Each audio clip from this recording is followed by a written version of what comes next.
ধুমধাম করে বিয়ে হয়েছে আমার কিছুক্ষণ আগে।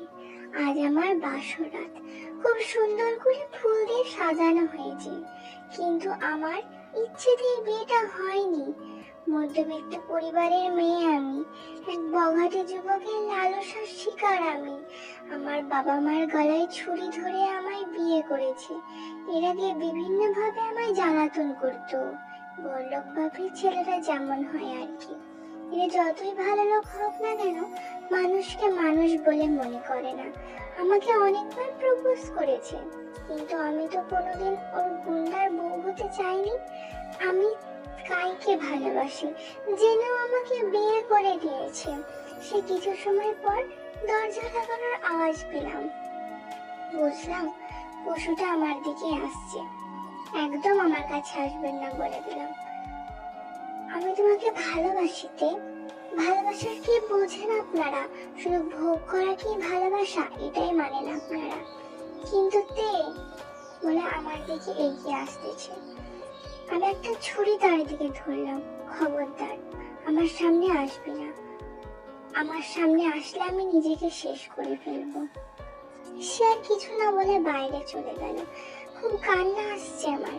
কি দোষ করেছিলাম আমি যে আমার সাথে এমন হলো? আমি কখনো ভাবতেই পারিনি এমন একটা ছেলের সাথে জীবন কাটাতে হবে আমার। মধ্যবিত্ত পরিবারের মেয়ে আমি। বাবা মা আর আমি তিনজনের সুখী পরিবার আমাদের। ছোটবেলা থেকে খুব ইচ্ছে ছিল বিসিএস ক্যাডার হব, তাই মনোযোগ দিয়ে পড়াশোনা করেছি সব সময়। ইন্টারমিডিয়েট দিয়ে দাবিতে চান্স পাই। আমার পড়াশোনার সুবিধার জন্য পুরো পরিবার ঢাকায় চলে আসছি। প্রথম দিন গিয়ে দেখি কিছু ছেলে মিলে একটা ছেলেকে মারছে। আমি কোনোদিনই অন্যায় দেখতে পারিনি। কি হলো? আপনারা ছেলেটাকে এভাবে মারছেন কেন? তুই কি? যেখান থেকে এসেছিস ওইখানেই চলে যা। আপনারা আমার সামনে একজনকে মারবেন আর আমি চুপ করে থাকবো নাকি? শোন, একে যেমন দেখছিস ছেঁড়া ফাটা কাপড়, বেশি বাড়াবাড়ি করলে তোরও একই অবস্থা হবে। দুই গালে দুটো চড় মেরে দিলাম। ওদের সাহস কি করে হয় এভাবে এমন ভাবে আমার সাথে কথা বলার? তোর সাহস কিভাবে হয় আমাকে মারার? বলে আমার হাত ধরে ফেলে। ছাড়ুন, ছাড়ুন বলছি। এই ছেড়ে দে। পিছন থেকে কেউ বললো। কথা বলার পরে ছেলেটা আমার হাত ছেড়ে দেয়। পিছনে ঘুরে দেখলাম একটা ছেলে আমার দিকে এগিয়ে আসছে। আমার মাঝে ভয় কাজ করতে লাগলো। কি নাম তোর? জি কিমতেয়ং তে। তোকে আমার ভালো লাগছে, আমি তোকে বিয়ে করতে চাই। তার মুখ থেকে কথাটা শোনা মাত্র ভ্যাবাচেকা খেয়ে যায় আমি। কোনো মতে সেইখান থেকে বেরিয়ে আসি। খোঁজ নিয়ে জানতে পারি ছেলেটার নাম জন জাংকুক। বড়লোক বাপের বিগড়ে যাওয়া ছেলে, বগাটিগিরি করে বেড়ায়। এরপর থেকে দেখতাম কোনো ছেলে আমার সাথে থাকতো না। ছেলেগুলো আমাকে দেখলেই ভাবি করে রাখতো। জাংকুক আমাকে বারবার প্রপোজ করলেও ওকে দেখে আমার খুব রাগ হইতো। আই লাভ ইউ শোনা মাত্র ঠাস ঠাস করে দুটো চড় লাগিয়ে দিলাম। এই নে আমার উত্তর। আমি তোমাকে আমার করেই ছাড়বো। এখান থেকে গেলে খুশি হব। জাংকুক চলে গেল। আমার বান্ধবীরা আমায় এসে বলল, জাংকুক ভাইয়া হয়তো তোকে মনে মনে ভালোবাসে। এইসব ছেলেকে আমি ভালোবাসি না। তোরা ভালো করেই জানিস আমি কাইকে ভালোবাসি।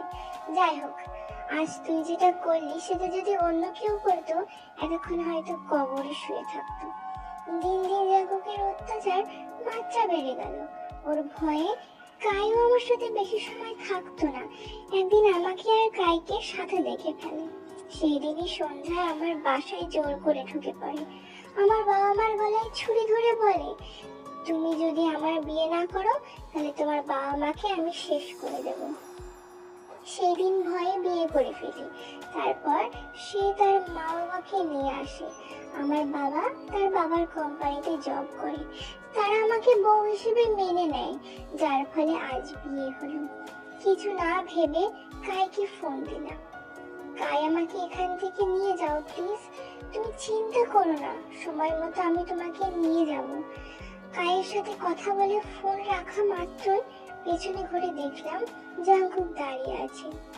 কার সাথে কথা বলছিলে? আপনাকে বলতে হবে নাকি? মুহূর্তে একটা জানোয়ারের রূপ ধারণ করলো সে। প্যান্ট থেকে বেলটা খুলে কুকুরের মতো মারতে থাকলো সে আমাকে। সিগারেট দিয়ে আমার হাতে ছ্যাঁকা দিতে লাগলো সে। আমার খুব লাগছে, প্লিজ আমাকে ছেড়ে দে। খেয়াল করলাম উন্মাদের মতো করছে সে, আমাকে মনে হয় মেরেই ফেলবে। খুব কষ্ট লাগছে, কিন্তু জানোয়ারটার চোখেও পানি। আমি কোনো মতেই ছাড়তে পারছি না ওর থাবা থেকে। অল্প অল্প করে আমাকে সিগারেটে ছ্যাঁকা দিতে লাগলো।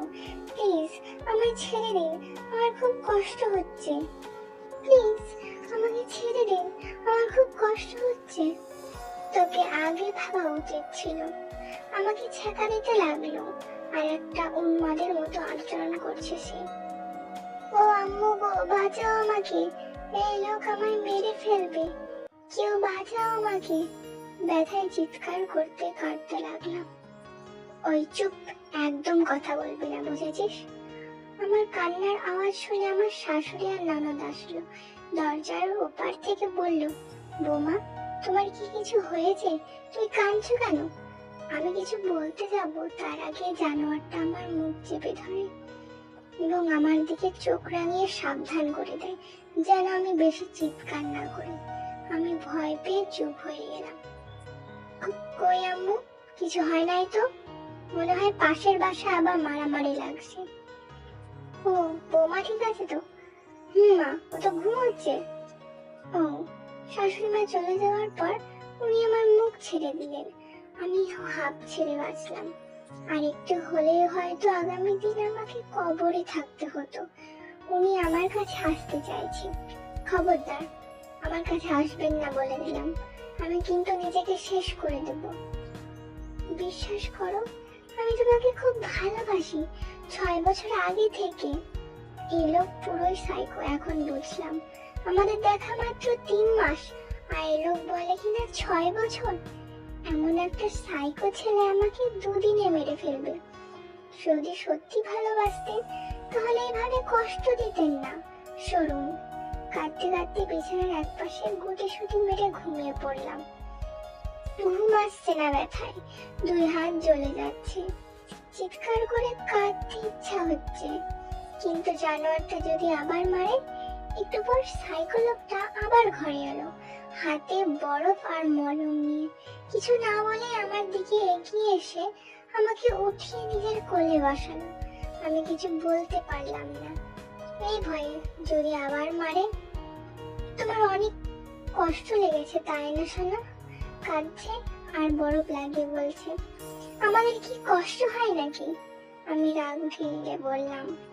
উনি আমার একটানে আবার নিজের মাঝে বসে শক্ত করে জড়িয়ে ধরে মলম লাগিয়ে দিতে থাকলো। জানো, এই কয়েক বছর আমি তোমাকে ছাড়া একদম ভালো ছিলাম না।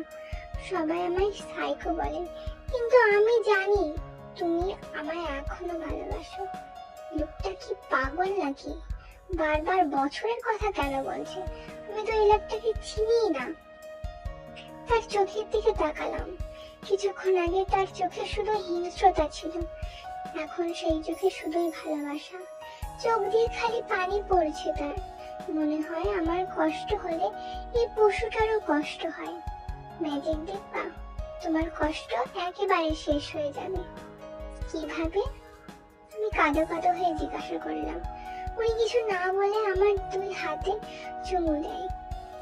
সত্যি কথা বলতে একদম সব কষ্ট চলে গেল। একে কি বলে আমি জানি না। এরপর কিছু না বলে আমাকে বিছানায় ফেলে দিল। তারপর আমাকে শক্ত করে জড়িয়ে ধরলো। আমি কিছুতেই ছাড়াতে পারলাম না। সকালবেলা ঘুম থেকে উঠে দেখি আমি তার বুকে ঘুমিয়ে আছি। পশুটা যেভাবে ঘুমিয়ে আছে কেউ বলতেই পারবে না যে এটা একটা সাইকো। ঘুম থেকে উঠে ফ্রেশ হয়ে রুমের বাইরে আসতে যাব, ঠিক তখনই উনি আমাকে দেওয়ালের সাথে শক্ত করে জড়িয়ে ধরলেন। এই লোকের শক্তিতে কিছুতেই পেরে ওঠা যাবে না। উনি কিছু না বলে আমাকে কিস করা শুরু করলেন। যতই ছাড়ানোর চেষ্টা করি ততই শক্ত করে ধরেন উনি। আল্লাহ গো, এই লোক থেকে আমাকে বাঁচাও। এই লোকের মাথায় কোনো সময় কি চলে কিছু বুঝে উঠতে পারি না। কিসে আমার দম বন্ধ হওয়ার অবস্থা। প্রায় 15 মিনিট পর আমাকে ছাড়লো। আমি রুমের বাইরে চলে আসি এক দৌড়ে। বাইরে এসে দেখি মা রান্না করছে। আমাকে দেখে খুব খুশি হলেন। আয় মা, খেতে আয়। আমার শ্বশুর শাশুড়ি খুব ভালো মানুষ। একজন সাধারণ কর্মচারীর মেয়েকে যারা হাসি মুখে একমাত্র ছেলের বউ হিসেবে মেনে নিতে পারে, তারা কখনোই খারাপ হতে পারে না। তাই আমার ছোট ননদ বলে উঠলো, সোনা ভাবি, তুমি আমার পাশে বসবে। আমার ননদ এবার এসএসসি দিয়েছে। তার নাম হলো জিমি। দেখি মনে হয় খুব দুষ্টুমি করে। আমি গিয়ে ওর পাশে বসলাম। এমন সময় বাবা আমার মাথায় হাত বুলিয়ে দিতে লাগলেন। আমাদের ক্ষমা করে দে মা, আমরা কোনোদিন এইভাবে তোকে বউবার করে আনতে চাই না। কি করবো বল, ছেলেটাকে কিছুই বলতে পারে না। কিছু বললে নিজের ক্ষতি করে থাকে। এই বাসার লোকগুলো এত ভালো কেন? আমার বাবাও বলেছে আমার শ্বশুর শাশুড়ি নাকি খুব ভালো মানুষ।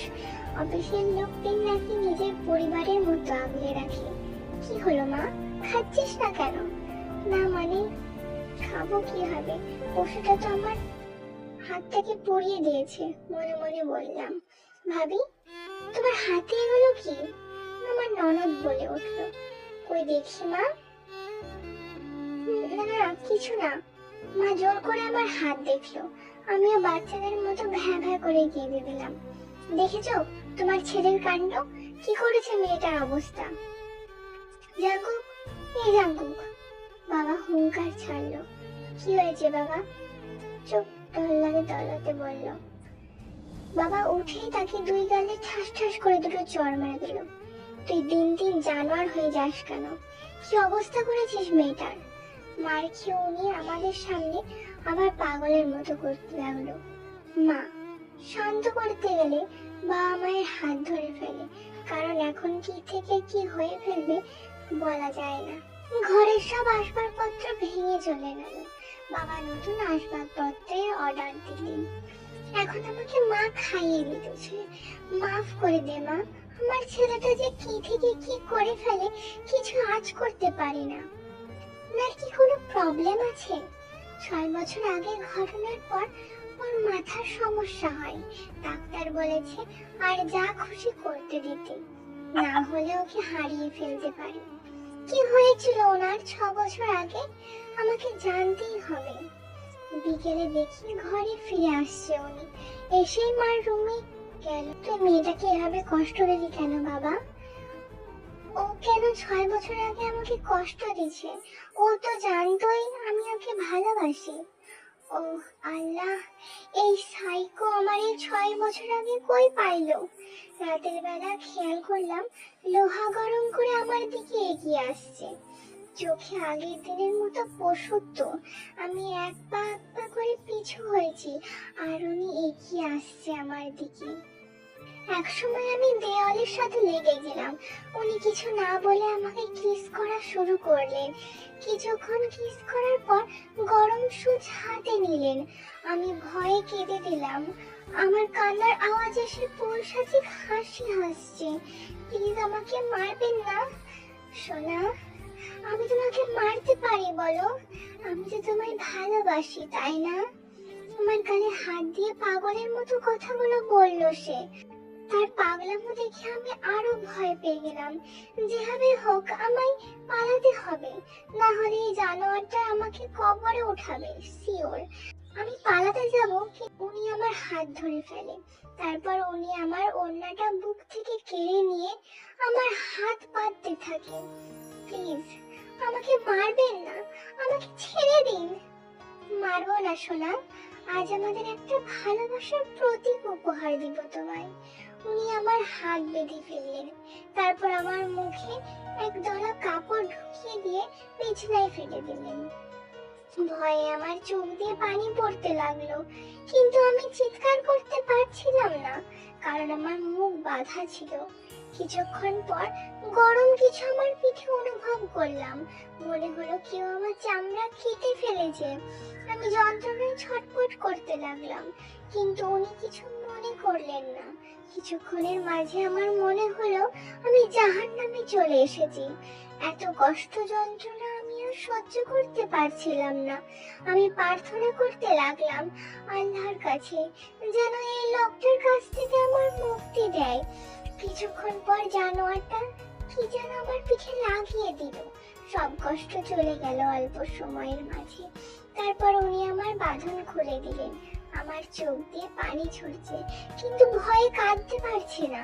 এমন সময় পশুটা আমার পিঠের ছবি দেখিয়ে বলল, সোনা, ট্যাটুটা সুন্দর হয়েছে না?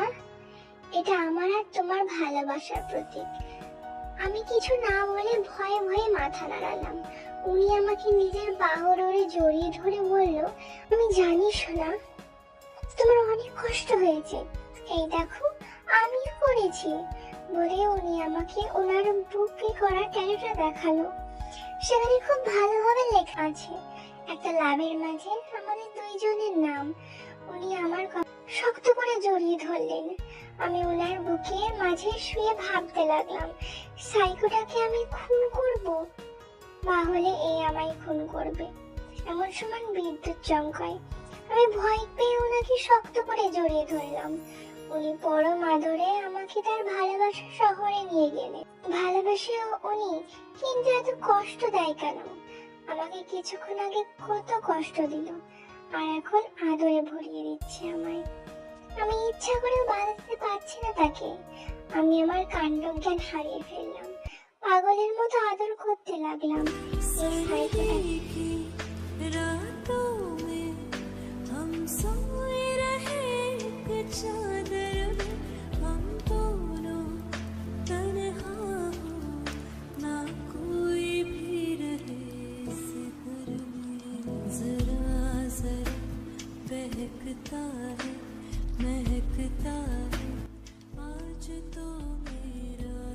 ভোরবেলা ঘুম থেকে উঠে দেখি উনি আমার দিকে এক মনে তাকিয়ে আছেন। চোখে ভালোবাসার সমুদ্র খেলা করছে তার। মাঝে মাঝে আমি অবাক হয়ে যাই, এই মানুষটা কিভাবে দুইটা রূপ হতে পারে? কোনো সময় পশু রূপ, কোনো সময় একজন আবার নির্ভদ্রতার মানুষের রূপ। আজ বাবার বাসায় যাব, কিন্তু এই লোক আরো বেশি খুশি যাওয়ার জন্য।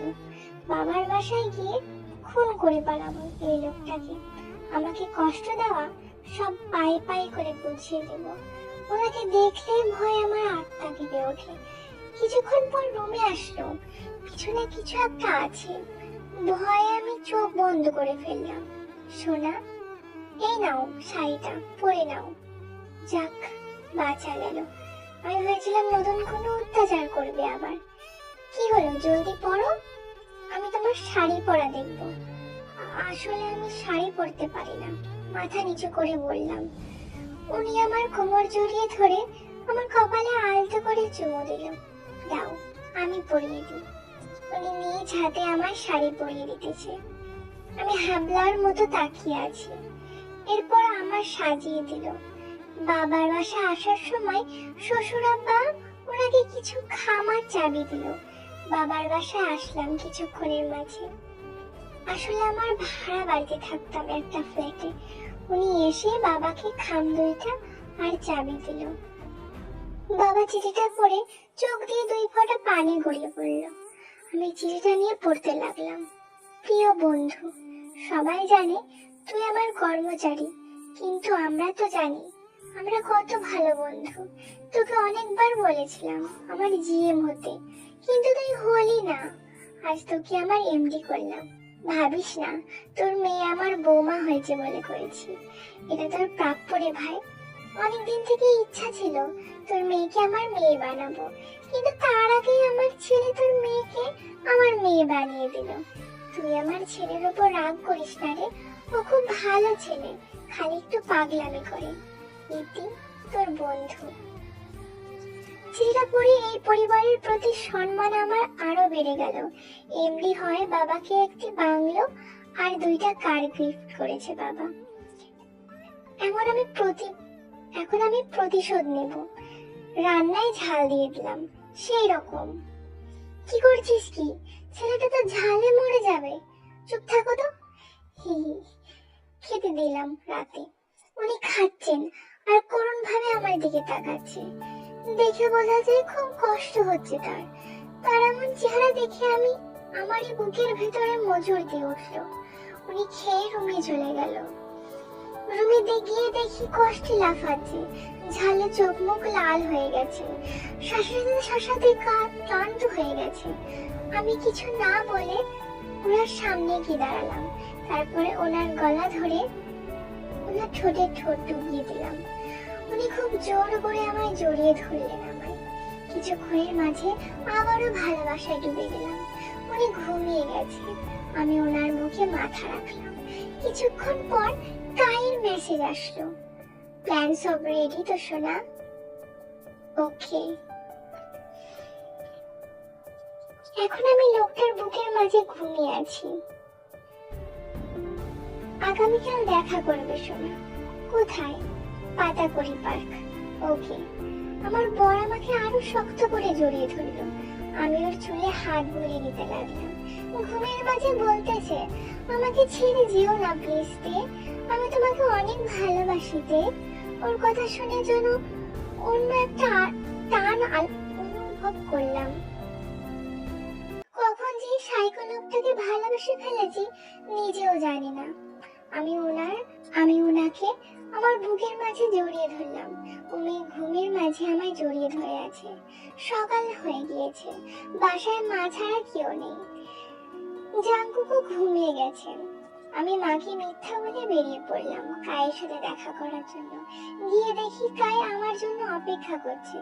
আমি যাওয়া মাত্রই কায়ে আমাকে জড়িয়ে ধরলো।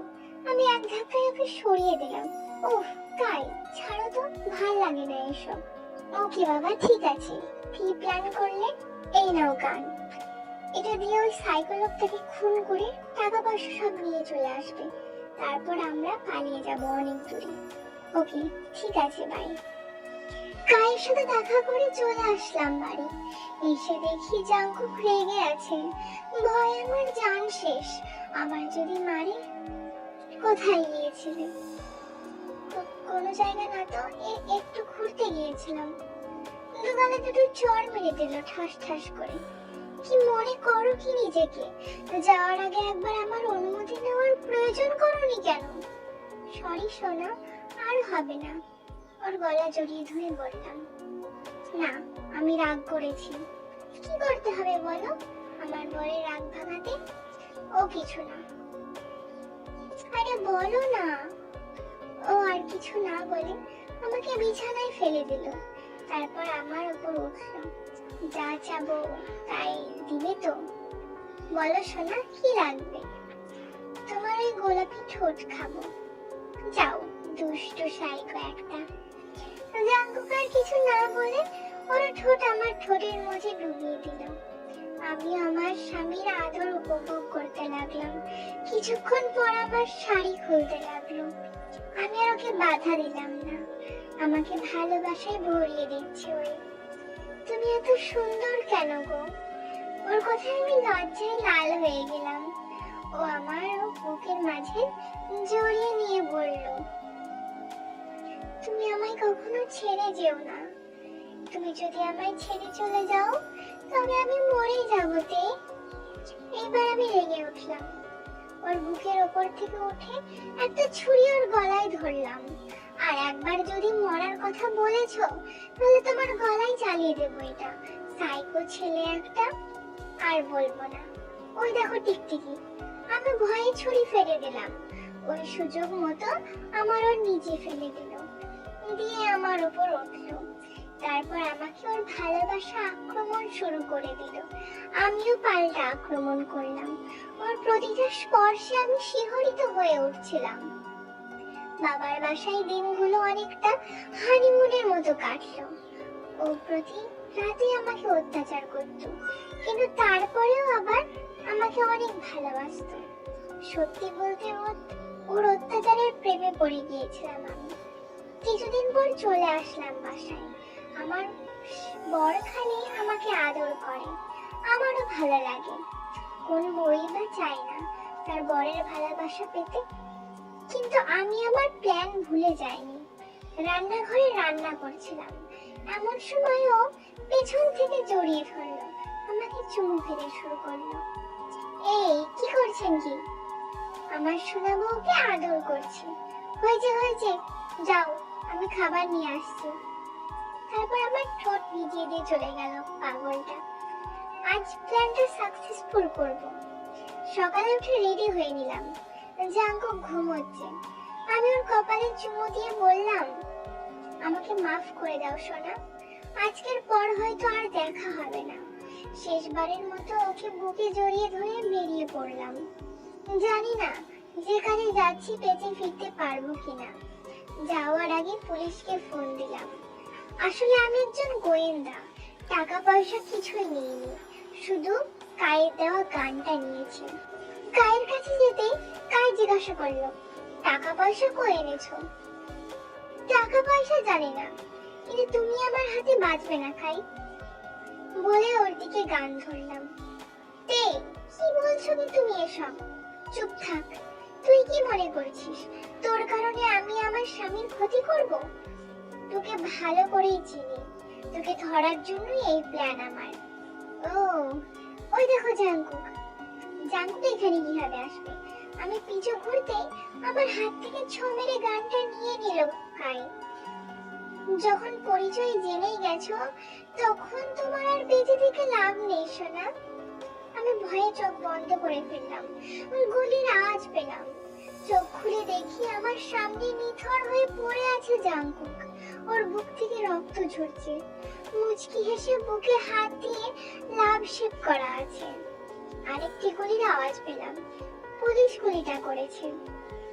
কায়ের মাথার খুলি উড়িয়ে দিয়েছে। জাঙ্কুকের অবস্থা দেখে আমি ঠিক থাকতে পারলাম না।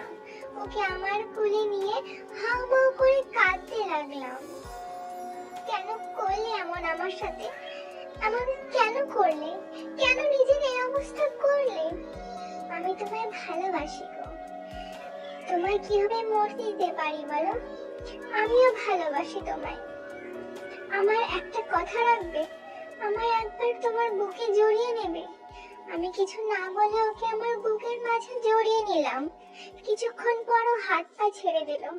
আমি ডাকছি, তাও সাইকোটা সাড়া দিচ্ছে না। এই ওঠো না প্লিজ, ওঠো না। তুমি আমাকে না মারলে আমি থাকবো কিভাবে? এভাবে চুপ করে থেকো না প্লিজ, ওঠো না। আমি ওর বুকে মারতে লাগলাম। হঠাৎ ও শ্বাস নিতে শুরু করলো।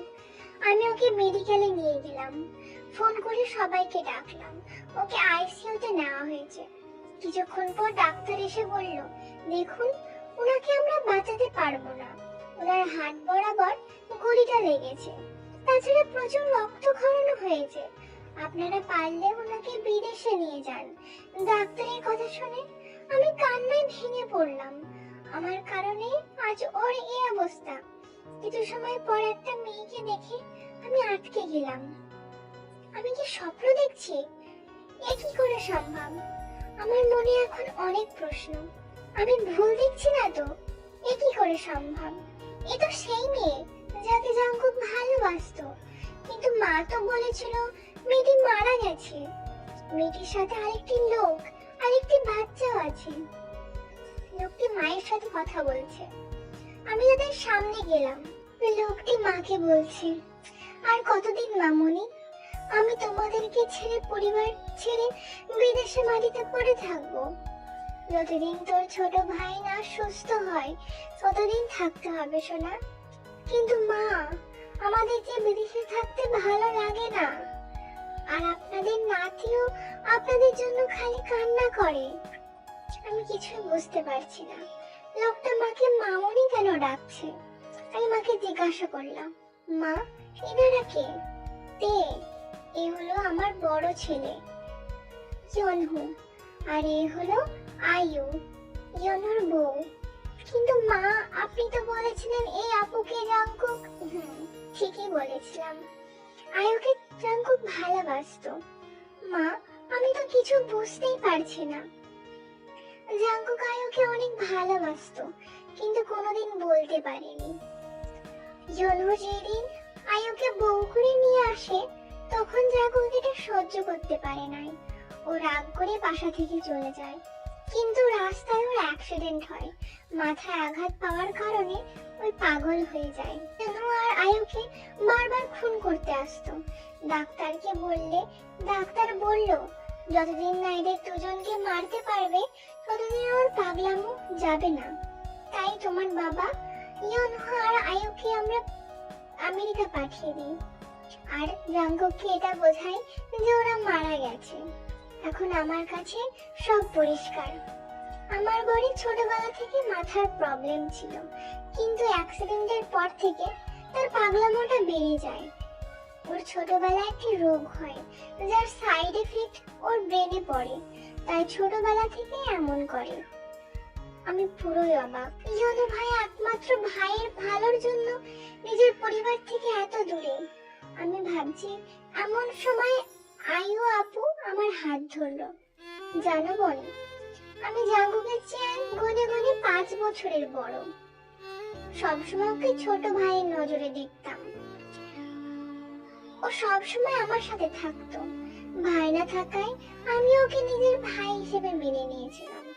কিন্তু যখন ইয়নহুর সাথে আমার বিয়ে হয়, তখন আমি জানতে পারলাম ও আমায় ভালোবাসে। ওর ভালোর জন্য এতদিন আমেরিকায় ছিলাম তোমাদের ছেড়ে, হয়তো আর কোনোদিন আসতাম না। কিন্তু ইয়নহু যখন জানতে পারলো ওর এই অবস্থা, তখন আর থাকতে পারিনি, চলে এসেছি।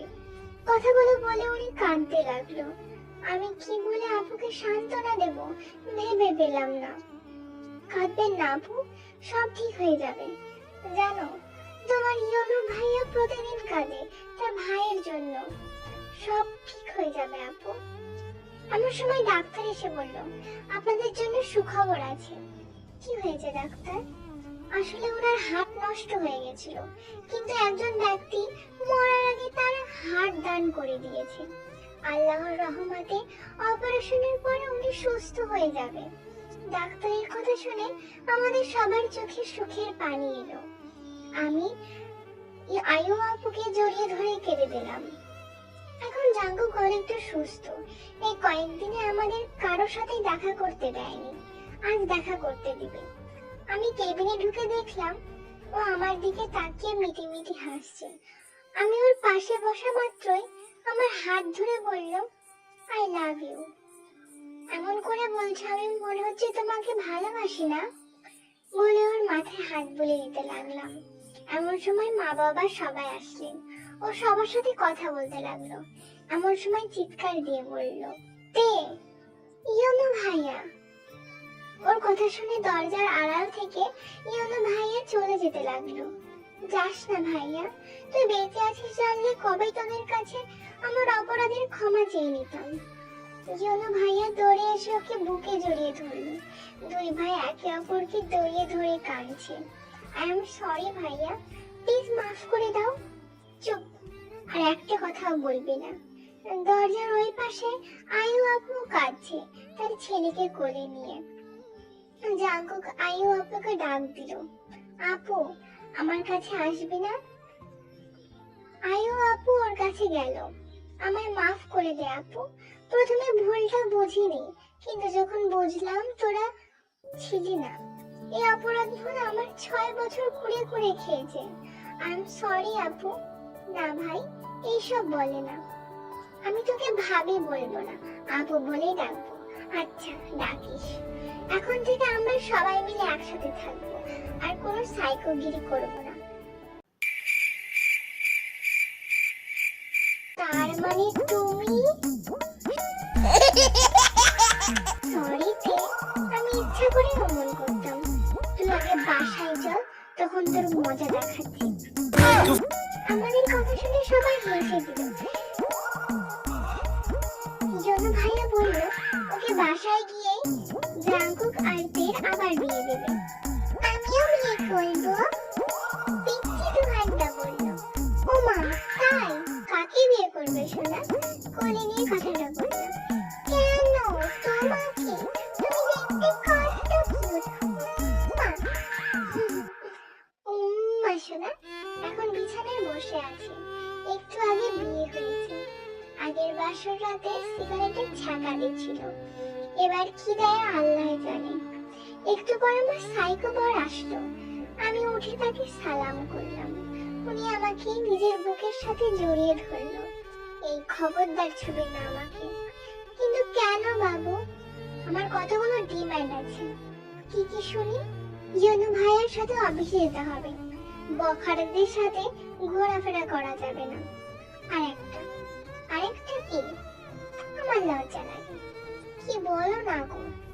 আমাকে একটা জুনিয়র জাঙ্কুক গিফট করতে হবে। উনি কিছু না বলে আমাকে জড়িয়ে ধরলো। কি করছো? ছাড়ো। জুনিয়র জাঙ্কুক দিতে হবে না, তাই না? ভাব, সাইকো কোথাকার। তারপর আমি লাইট অফ করে দিলেন। তারপরে আমরা আবার মিশে যেতে লাগলাম একে অপরের সাথে।